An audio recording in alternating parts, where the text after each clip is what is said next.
আসসালামু আলাইকুম। আজ আমি আপনাদের জন্য নিয়ে আসছি পারফেক্ট জোরজোরে জর্দা সেমাই বা নারকেলি সেমাই, যে আমি বলেন না কেন, এই সেমাইটা খেতে অসম্ভব মজার হয়। যারা এই সেমাইটা পারফেক্টভাবে রান্না করতে পারেন না, তাদের জন্য আমার এই রেসিপিটা। তারা অবশ্যই বাসায় একবার হলো আমার রেসিপিটা ফলো করে রান্না করবেন। যারা কখনো রান্না করেন নাই, একেবারেই নতুন, তাদের রান্নাও হবে পারফেক্ট জোরজোরে। এখানে আমি 1 প্যাকেট লম্বা চিকন সেমাইটা নিয়েছি। আমি সেমাইটা প্যাকেটের ভিতরে ভেঙে একটা বাটিতে ঢেলে নিচ্ছি, যাতে করে সেমাইটা ভাজতে সুবিধা হয়। সেমাইটা দেখেই বুঝতে পারছেন কীরকম করে আমি ভেঙে নিয়েছি। চুলায় একটা কড়াই বসিয়ে দিয়ে দিয়েছি সেমাই। আমরা সবাই জানি কিনা সেমাইটা ভাজাই থাকে, তারপরে 2 থেকে 3 মিনিটে চুলার আঁচটা কমিয়ে আলতো হাতে একটু ভেজে নিচ্ছি। তাতে করে সেমাইটা রান্নার পরে সুন্দর একটা স্মেল দেয়, খেতে খুব ভালো লাগে। তো ভাজা হয়ে গেছে, এখন একটা বাটিতে ঢেলে নিচ্ছি। কিছুক্ষণ সেমাইটা ঠান্ডা হয়ে আসলে দিয়ে দিচ্ছি ট্যাপের নর্মাল পানি। 2 থেকে 3 বার আমি পানি পাল্টিয়ে ধুয়ে নিচ্ছি। তো ধোয়া হয়ে গেছে, এখন একটা ছাঁকনিতে ঢেলে রেখে দিচ্ছি। তাতে করে পানিটাও ঝরে থাকবে আর সেমাইটা অনেকটা সফট হয়ে আসবে।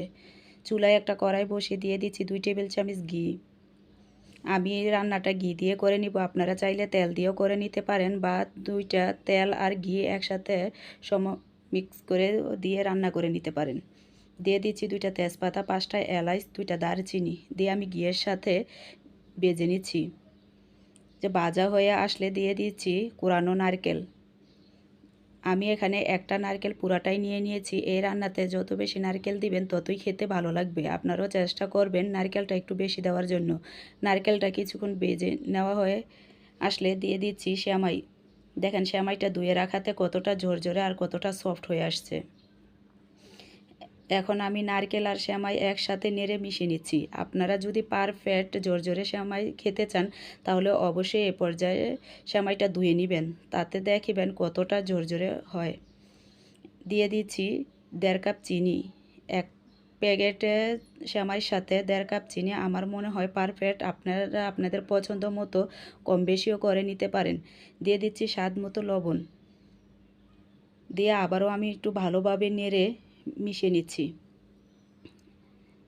এটা খুব চটজলদি রান্না করা যায়, কিন্তু খেতে অসম্ভব মজার হয়। এ পর্যায়ে দিয়ে দিয়েছি 1 কাপ লিকুইড দুধ। আপনারা চাইলে 1/4 কাপ গুঁড়া দুধও দিয়ে নিতে পারেন, তাতেও খেতে অনেকটাই মজার হয়। আমি লিকুইড দুধটা দিয়ে নিয়েছি, কারণ সেমাইটা অনেকটাই সফট হয়। তো দুধটা শুকিয়ে আসা পর্যন্ত নেড়ে নিচ্ছি। তো দুধটা শুকিয়ে আসছে, দিয়ে দিচ্ছি 1 মুঠো কিশমিশ। দিয়ে আমি একটা কাঁটা চামচের সাহায্যে ভালোভাবে নেড়ে নিচ্ছি, তাতে করে সেমাইটা অনেকটাই ঝরঝরা হয়ে যায়। তো আমার রান্না কমপ্লিট হয়ে গেছে, এখন আমি উঠিয়ে নিচ্ছি। আপনারা দেখেই বুঝতে পারছেন সেমাইটা কতটা ঝরঝরে হয়েছে। অবশ্যই যদি আমার এই রেসিপিটা ফলো করে আপনারাও বাসায় রান্না করেন, আপনাদের সেমাই হবে এরকম পারফেক্ট ঝরঝরে। ওপরে আমি 1 মুঠো দিয়ে দিচ্ছি কিশমিশ, আর দিয়ে দিচ্ছি 1 মুঠো চিরি ফল। চিরি ফলটা আমি চিকন করে কেটে দিয়ে দিচ্ছি দেখার সুন্দরতে। দেখেন কতটা সুন্দর আর কতটা লোভনীয় হয়েছে। আশা করি আপনাদেরও ভালো লাগবে, আর আপনারাও বাসায় একবার হলেও রান্না করে খাবেন। এটা খেতে যতটাই মজার, রান্না করতে ততটাই সহজ।